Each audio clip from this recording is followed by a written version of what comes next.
The gilded halls of the Habsburg palaces hold centuries of power, luxury, and unspeakable sorrow. Behind every ornate door and towering archway lies a whisper of history, a phantom echo of lives lived and often tragically lost. These weren't just buildings. They were living, breathing stages for some of Europe's most influential and ill-fated rulers. And sometimes those who once walked their hallowed floors refused to leave. From the grand state apartments of the Hofburg to the sprawling gardens of Schönbrunn, unsettling tales persist. Guards, staff, and even modern visitors have reported encounters that defy explanation. Are these just old legends? Or do the spirits of emperors, empresses, and crown princes still linger forever bound to their imperial legacy? Prepare yourself, because we are about to journey into the shadowy corners of the Habsburg world, where 9 of its most famous figures are said to walk among us, long after their last breath. Number 9, Archduchess Sophie Friederike Dorothea Wilhelmine of Bavaria. Step into the Hofburg, and you might feel a sudden chill, a sense of an invisible, powerful presence watching your every move. This might just be the lingering essence of Archduchess Sophie, often referred to as the only man in the Hofburg. Born a Bavarian princess, Sophie married Archduke Franz Karl of Austria, a man known more for his amiable nature than his political ambition. Sophie, on the other hand, was sharp, intelligent, and fiercely determined. She understood the intricacies of court life and the importance of dynastic power in a way her husband never could. Her true influence began when her eldest son, Franz Joseph, was still a young boy. Sophie recognized his potential and dedicated herself to molding him into a future emperor. She became his de facto mentor, guiding his education, instilling in him a profound sense of duty, and preparing him for the immense responsibilities he would one day shoulder. It was Sophie who played a crucial role in the abdication of Emperor Ferdinand I in 1848, paving the way for her 18-year-old son to ascend the throne. This was a pivotal moment in Habsburg history, and it was engineered by Sophie's unwavering will and political acumen. She exerted significant influence over her son during his early reign, particularly in matters of state and marriage. Her choice for Franz Joseph's bride was initially her niece, Helene. However, fate, or perhaps a mischievous twist of family dynamics, intervened. When Sophie's beautiful younger niece, Elizabeth, known as Sisi, arrived at Bad Ischl, Franz Joseph fell instantly in love with her. This turn of events was a challenge to Sophie's carefully laid plans. While she eventually accepted the match, her relationship with her new daughter-in-law, Sisi, was famously fraught. Sophie, a stickler for protocol and tradition, found Sisi's free spirit and disregard for courtly etiquette deeply frustrating. She saw Sisi as undisciplined and not fitting the imperial mold, leading to constant tension and public disagreements. Sophie was also known for her piety and her strong will. She navigated numerous political crises during her lifetime, always striving to uphold the integrity and power of the Habsburg monarchy. She witnessed the revolutions of 1848, the wars that followed, and the tragic death of her beloved second son, Archduke Maximilian, who was executed in Mexico. This loss was a profound blow to her, and some accounts suggest it softened her previously unyielding demeanor. She continued to reside in the Hofburg, overseeing many aspects of imperial life, until her death in 1872, at the age of 67. She contracted pneumonia after caring for her sick son, Franz Joseph. Her passing left a void in the imperial family, a testament to her formidable presence. Reports of Archduchess Sophie's lingering presence often come from the Hofburg, particularly in the older, more formal sections of the palace where she spent so much of her time. Staff and guards have described experiencing a sudden drop in temperature in certain corridors, even on warm days. Others have recounted a distinct feeling of being silently observed, a sense of stern judgment in rooms that once served as her private chambers or official reception areas. Some tales speak of a faint, almost imperceptible rustling sound like the movement of heavy silk fabric passing through empty rooms, or the subtle scent of old-fashioned potpourri which she was known to favor. One story from the early 20th century describes a palace maid who felt a cold hand on her shoulder while cleaning Sophie's former dressing room, a room known for its strict order.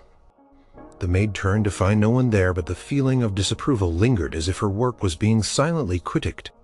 Another account from a night watchman in the 1960s spoke of seeing a fleeting, dark shadow that resembled a stern, upright figure briefly appearing at the end of a long, otherwise empty gallery in the Leopoldine.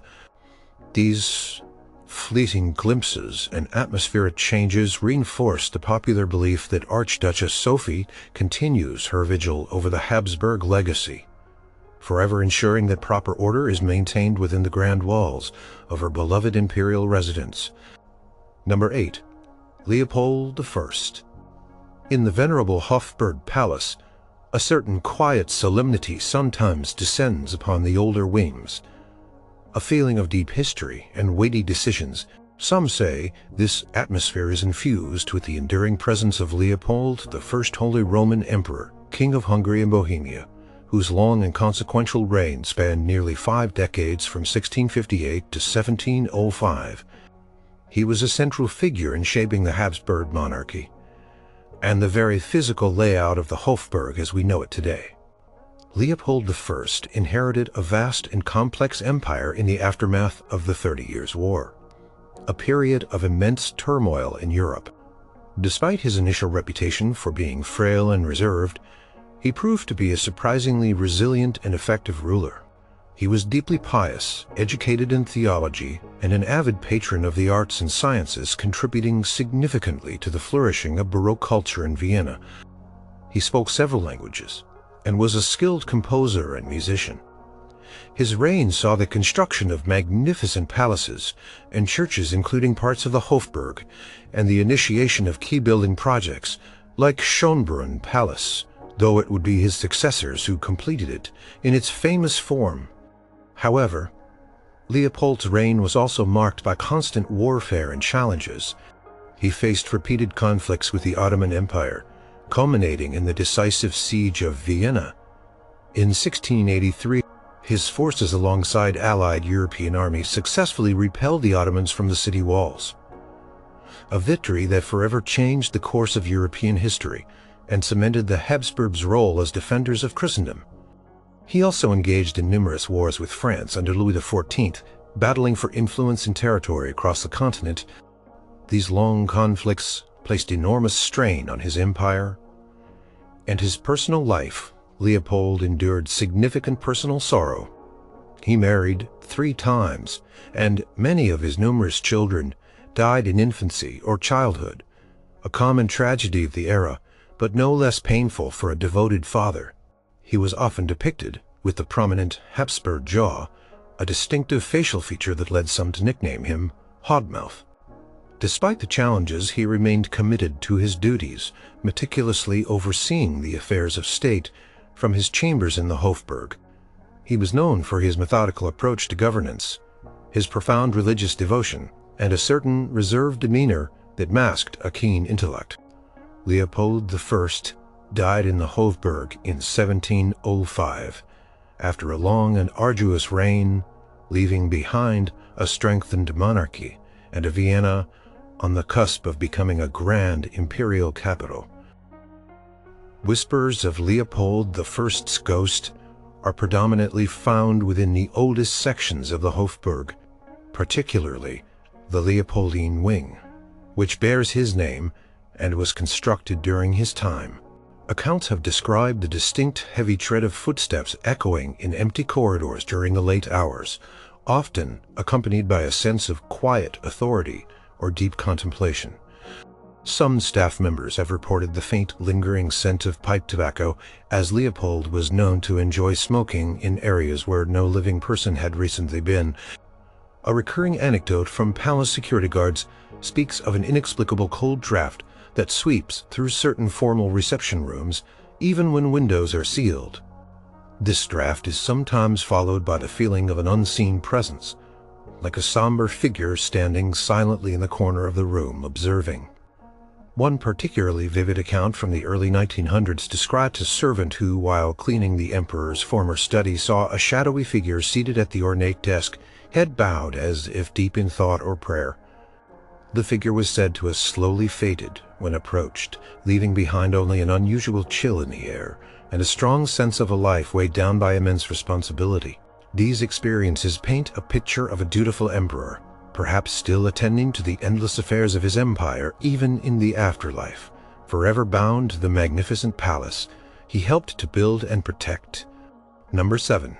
Marie Antoinette, Queen of France. Before the gilded cages of Versailles and the horrors of the French Revolution, there was a playful, bright-eyed archduchess, growing up in the opulent embrace of Schönbrunn Palace.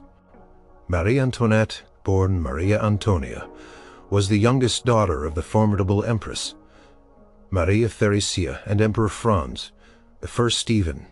Her childhood in Schönbrunn was one of immense privilege, surrounded by siblings, tutors, and the sprawling beauty of the palace's gardens and grounds. Schönbrunn was her playground, her classroom, and her home. She learned to speak several languages, to play musical instruments, and to dance with grace. Accounts from the time describe her as lively, sometimes mischievous, and already possessed of a striking beauty that would later captivate and then condemn her. She would have explored every hidden nook of the vast palace, played among the fountains and statues, in the grand parterre, and ridden ponies through the imperial menagerie, which would later become the Schönbrunn Zoo. Her days were filled with the laughter and innocent joys of childhood, unaware of the tumultuous destiny that awaited her. At the tender age of 14, Maria Antonia was transformed into Marie Antoinette, dispatched to France to marry the Dauphin, the future king, Louis XVI. This dynastic marriage was a strategic alliance between the Habsburgs and the Bourbons, intended to secure peace between their two powerful nations. Her departure from Schönbrunn marked the end of her carefree Austrian youth and the beginning of her fabled and ultimately tragic reign as Queen of France. Her life in France became a whirlwind of opulence, fashion, and ultimately political upheaval. She was blamed for France's economic woes, perceived as extravagant and out of touch with the suffering of the common people. The storming of the Bastille in 1789 marked the beginning of the end of the French monarchy. After years of imprisonment, she faced trial and was famously condemned. Marie Antoinette met her end on the guillotine in October 1793. A brutal and public execution that sent shockwaves across Europe. Her death symbolized the violent overthrow of an old order and the triumph of revolution. The contrast between her innocent childhood in the sunlit halls of Schönbrunn and her horrifying demise in revolutionary Paris is stark, making her a particularly poignant figure in history. It is perhaps this profound contrast, this sense of a life violently cut short and a childhood paradise abandoned, that fuels the stories of Marie Antoinette's lingering presence in Schönbrunn. While her most famous hauntings are in France, whispers of her spirit have been reported in her childhood home. Visitors and palace staff have spoken of a sudden, inexplicable sense of melancholy or profound sadness in specific areas of the palace, particularly near the children's apartments where she once lived. Some accounts describe a fleeting glimpse of a young girl in old-fashioned clothing, darting around corners or standing briefly near a window, only to vanish when approached. One recurring anecdote tells of the faint, almost imperceptible sound of a young girl's laughter, or, conversely, soft, sorrowful weeping, echoing from empty rooms in the earliest hours of the morning. These sounds are said to emanate from areas that were once her nurseries or playrooms. Another story describes an ethereal fleeting shadow passing through the palace's grand ballroom, as if a youthful figure were still dancing there, reliving happier, simpler times. These ghostly encounters in Schönbrunn evoke a powerful sense of lost innocence and a life tragically unfulfilled, a poignant echo of the Archduchess who once roamed its halls before she became the legendary queen. Number 6.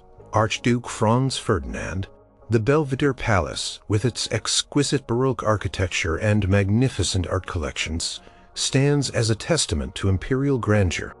Yet beneath its splendid facade, some say a heavy, somber energy still lingers. Tied to the figure of Archduke Franz Ferdinand, the heir presumptive to the Austro-Hungarian throne, Franz Ferdinand was a man of strong convictions, a passionate art collector and devoted family man whose violent death in 1914 ignited the flames of World War I. Born in 1863, Franz Ferdinand was not originally destined for the throne. He became heir after the tragic death of his cousin Crown Prince Rudolf in 1889 and the subsequent passing of his father, Archduke Karl Ludwig. This unexpected ascent placed immense pressure on him. He was known for his somewhat prickly personality, his stubbornness, and his traditional views, which often put him at odds with the liberal currents of the age, and even with Emperor Franz Joseph. His greatest challenge and source of joy came from his marriage to Sophie Chotek, a countess who was not of royal blood. This was a morganatic marriage, meaning their children could not inherit the throne. The union caused a scandal at court and was vehemently opposed by Emperor Franz Joseph and Archduchess Sophie. Franz Ferdinand, however, stood firm in his love, eventually winning the emperor's grudging consent, but at great personal cost and humiliation for Sophie, who was often treated as an inferior at court. Belvedere Palace became their refuge, a place where they could cultivate a more private life, away from the rigid court protocols. He filled its elegant rooms with his vast collections of art, antiques, and hunting trophies, creating a home that reflected his personal tastes and passions. Despite his unpopularity in some circles, Franz Ferdinand was a diligent and intelligent man. He spent years studying military and political affairs, developing plans for reforms that he intended to implement once he became emperor. He was a keen hunter, a voracious reader, and a dedicated father to his 3 children. His passion for collecting and his meticulous organization were legendary. On June 28, 1914, Franz Ferdinand and Sophie undertook an official visit to Sarajevo, the capital of Bosnia-Herzegovina, then part of the Austro-Hungarian Empire. This was against some advice given the political tensions in the region. While riding in an open car, they were both assassinated by Gavrilo Princip, a Serbian nationalist. The murder was not just a personal tragedy, but the spark that ignited a global conflagration. Within weeks, a complex web of alliances led to the outbreak of World War I, changing the course of history forever. The brutal suddenness of his death and its cataclysmic consequences have imbued his story with an enduring sense of doom and unfinished business.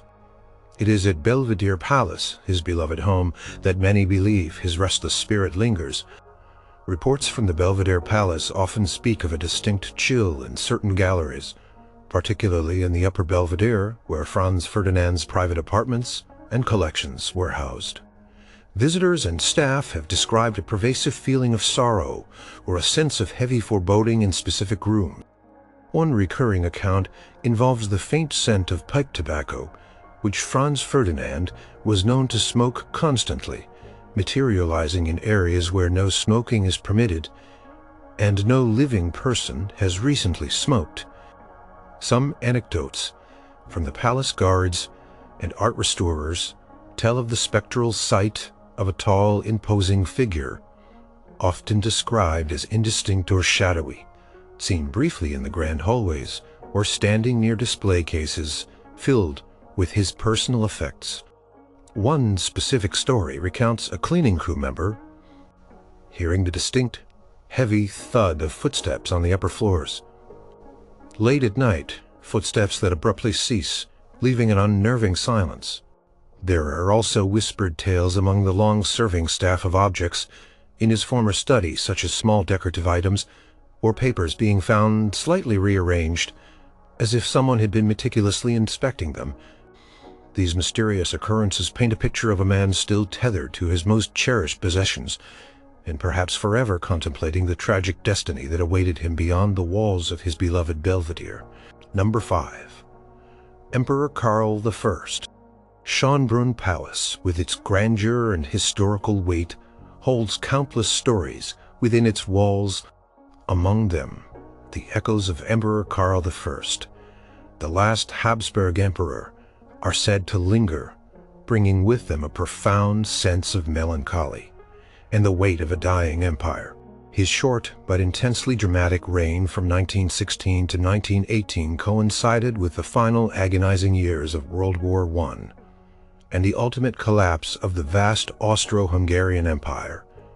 Karl was not expected to rule.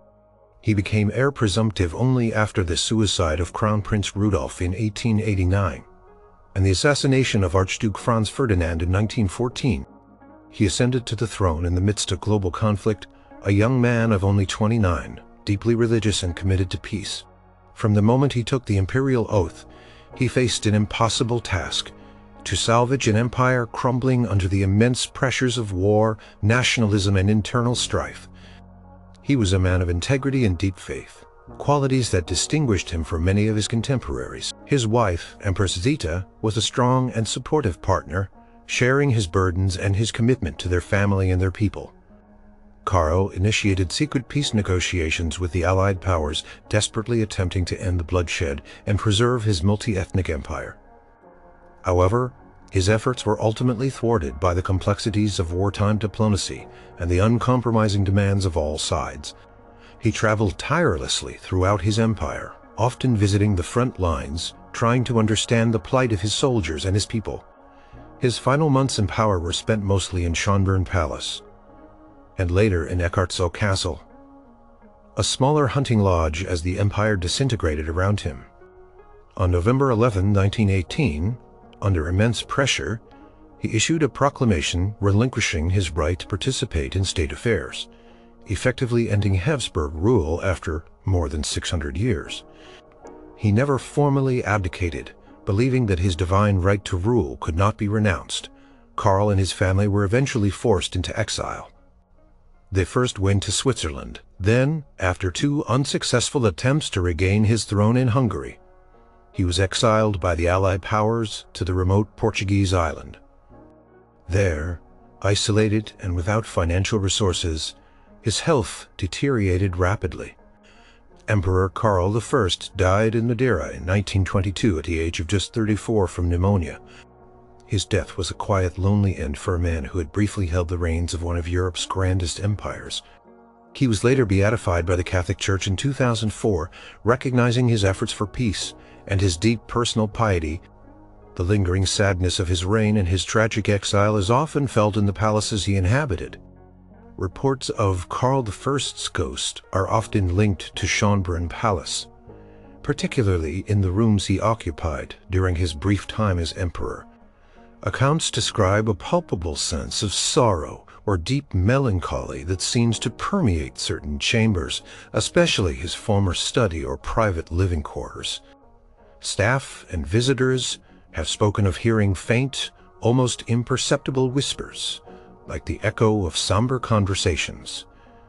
In empty rooms, one repeated observation involves the feeling of a cold, weary presence passing through a room, sometimes accompanied by a sudden drop in temperature.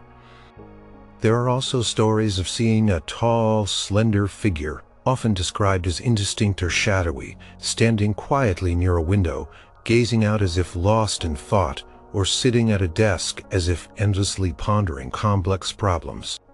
One particular account from a palace historian recounts a moment while working late in Schönbrunn, when a sense of profound exhaustion and despair suddenly enveloped them, only to dissipate moments later, leaving an unsettling stillness.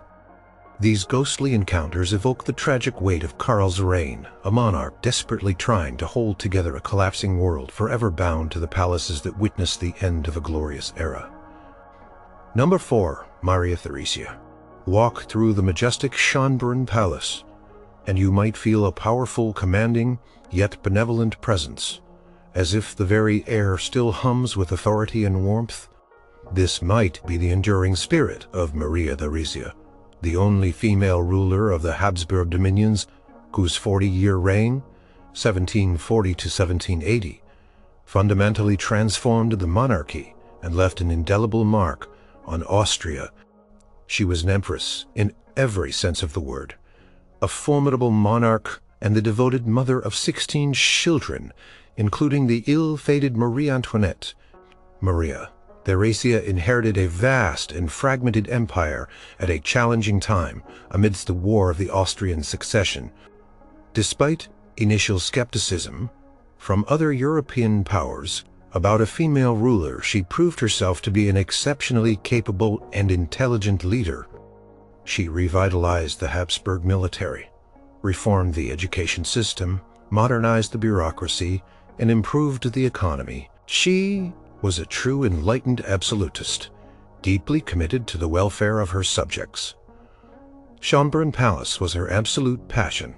She transformed it from a modest hunting lodge into the magnificent summer imperial residence we know today, a symbol of Habsburg power and artistic achievement. She oversaw every detail of its expansion, from the grandeur of the staterooms to the intimate family apartments. She spent countless hours working in her study there, receiving ministers, reviewing state papers, and managing her enormous family. It was here that she raised her children, often balancing her demanding imperial duties with the daily life of a large family. She was known for her strict but loving approach as a mother, ensuring her children received excellent educations and were prepared for their dynastic marriages. Her personal life was deeply intertwined with her public one. She was devoted to her husband, Emperor Franz I Stephen, whose death in 1765 plunged her into a lifelong mourning that saw her always dressed in black. Despite her grief, she continued to rule with unwavering dedication. She was known for her pragmatism, her strong will, her sharp wit, and her deep piety. She had a hands-on approach to everything from statecraft to managing her household. Maria Theresia died in 1780 at the age of 63, after a long and incredibly apple reign, leaving behind a modernized and strengthened Austria. Her legacy as a reformer and a capable ruler continues to be celebrated.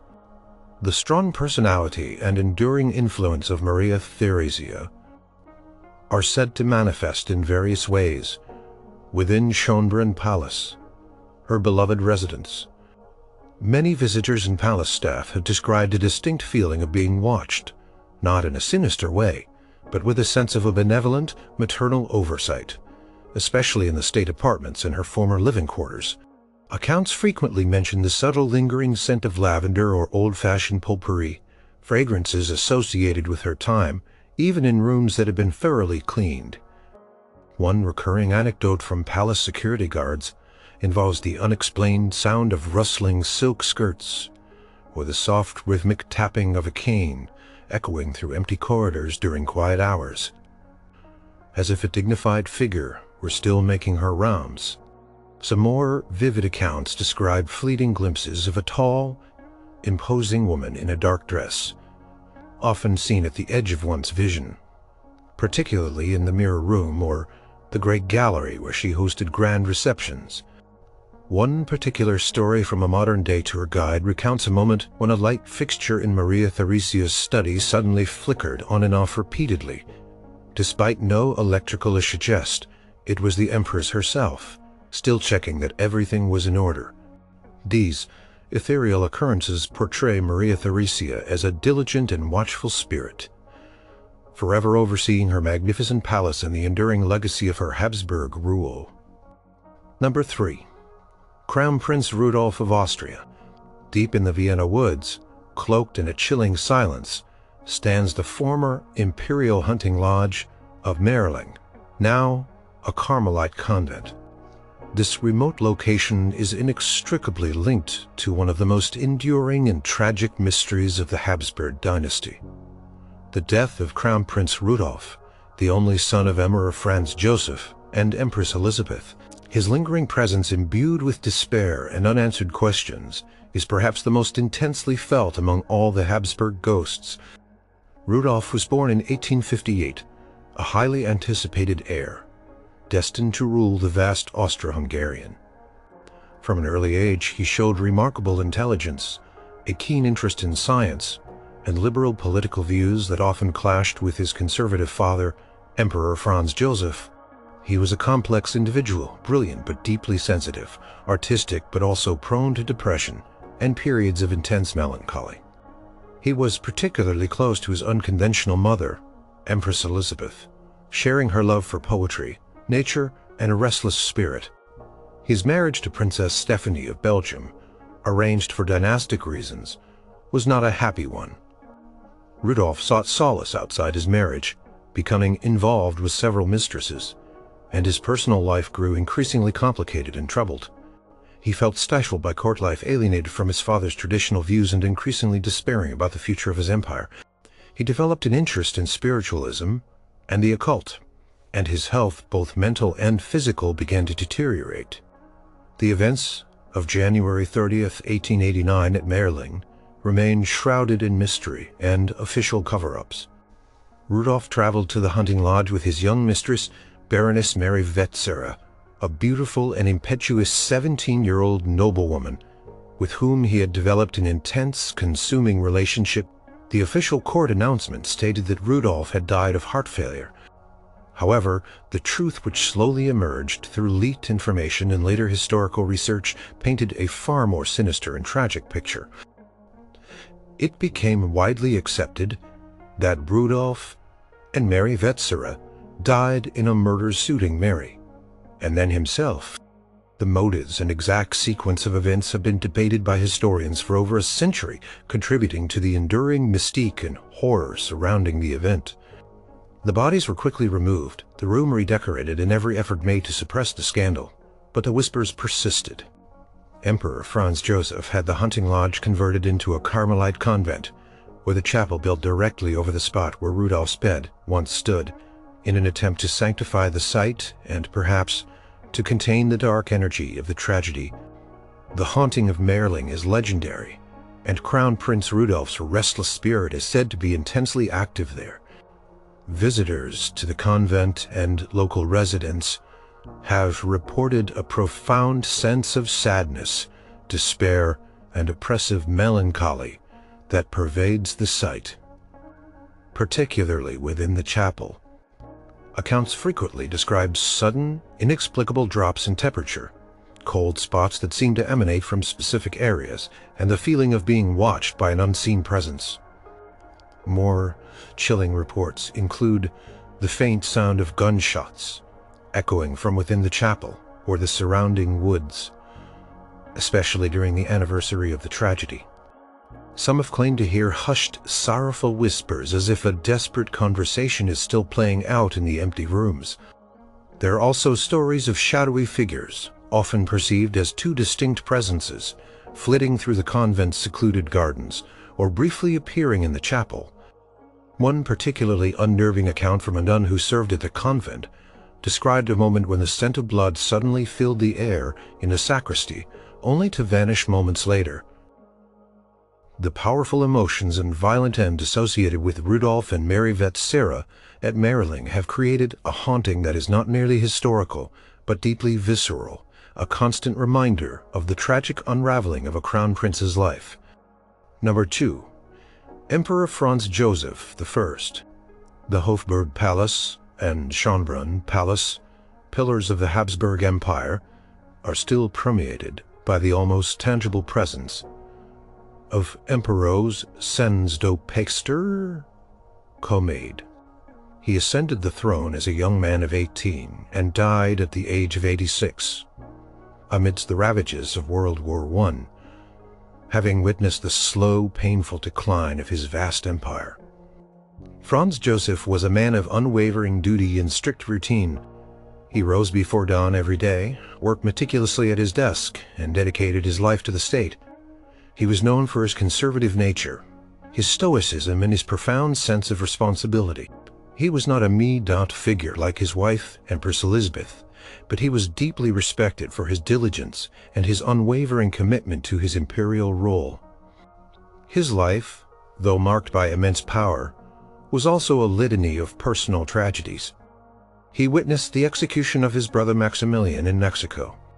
His only son and heir, Crown Prince Rudolf, died in the mysterious Merling incident, a blow from which Franz Joseph never truly recovered.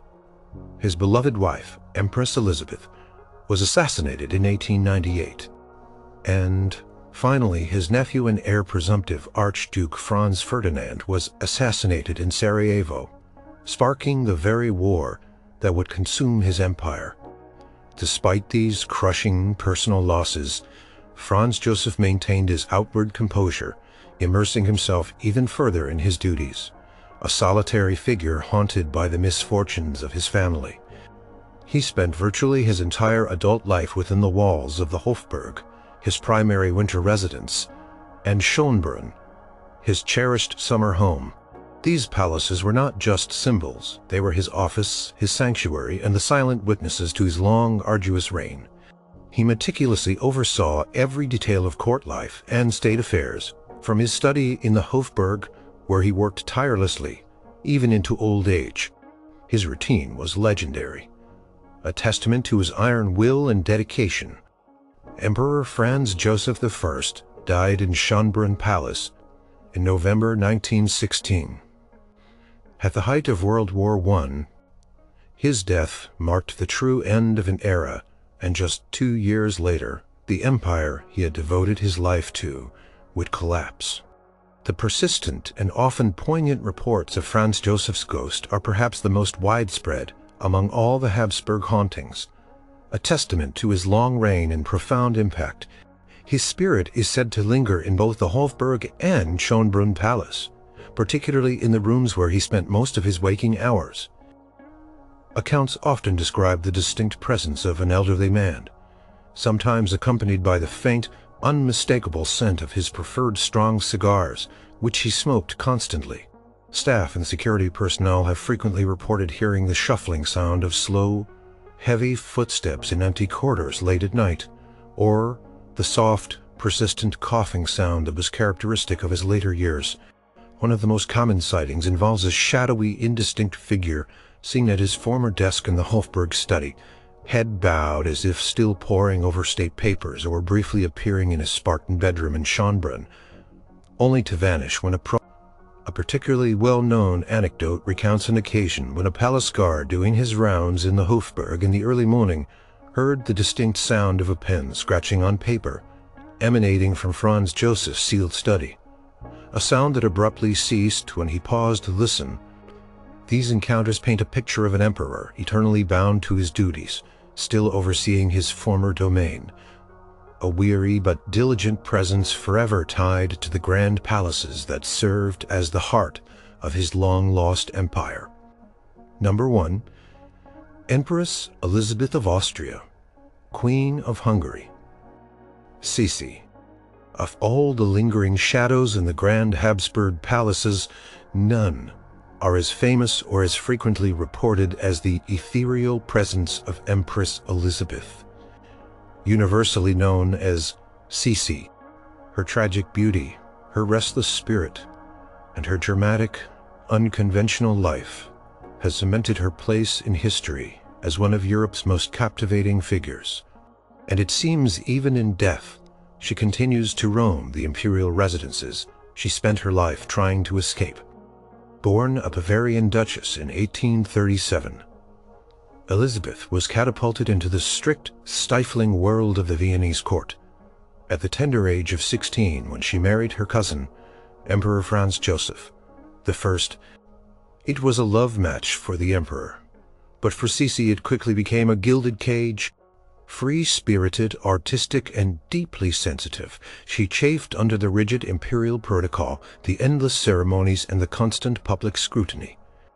She found solace in poetry, writing, and rigorous exercise, obsessively maintaining her legendary beauty and tiny waist. Her life was a constant struggle for personal freedom and self-expression. She developed a profound sense of melancholy and a deep aversion to court life, leading her to spend much of her time traveling across Europe, constantly seeking new horizons and an escape from her duties. She famously adored the Hermesea, a secluded retreat built for her in the Lanes game preserve near Schönbrunn, where she could live a simpler, more private life, far from the prying eyes of the court. She loved to ride her horses through its vast grounds and would walk for miles in its surrounding woods. Despite her beauty and celebrity, Sisi's life was marked by deep sadness. She had a difficult relationship with her mother-in-law, Archduchess Sophie, and struggled with the upbringing of her children. The loss of her first daughter, Sophie, in infancy was a devastating blow. The suicide of her only son, Crown Prince Rudolph, at Merling, plunged her into a grief, from which she never fully recovered. She began to wear black for the rest of her life, and became even more reclusive and obsessed with travel. On September 10, 1898, while walking along the shore of Lake Geneva in Switzerland, Empress Elizabeth was assassinated by Luigi Lucchesi, an Italian anarchist who stabbed her with a stiletto. She initially did not realize the severity of her wound and continued walking, only collapsing moments later. Her death was sudden, violent, and shocked the world, cementing her image as a tragic, romantic figure. The compelling narrative of her life, marked by beauty, unhappiness, and a restless quest for freedom, combined with her shocking assassination, makes her a prime candidate for a persistent haunting. Reports of Empress Elizabeth's ghost are remarkably widespread, encompassing the Hofburg Palace, Schönbrunn Palace, and particularly her beloved Hermes Villa. Many accounts describe a graceful, fleeting presence, often accompanied by the distinct, delicate scent of violets, her favorite flower, which would suddenly appear and then vanish in empty rooms. Visitors and staff have spoken of experiencing a palpable sense of melancholy or a profound restlessness that seems to permeate certain areas, particularly in her former private apartments. One frequently recounted story involves the subtle sound of soft laughter or faint sighs echoing from empty corridors in the Hofburg late at night, as if a beautiful woman were still wandering its halls. At the Hermes Villa, there are numerous claims of seeing a spectral figure described as slender and dressed in old-fashioned riding attire or a dark dress, gliding silently through the gardens, or briefly appearing near the windows as if still longing for the freedom she found there. One specific account from a former Hermes Villa caretaker describes finding a delicate antique locket similar to one Sisi was known to wear mysteriously placed on a display table in her former dressing room. Despite the room having been secured and previously empty, these recurring ethereal phenomena suggest that Empress Elizabeth, even in death, continues her eternal journey, a beautiful, sad spirit, forever tied to the imperial palaces that both defined and confined her extraordinary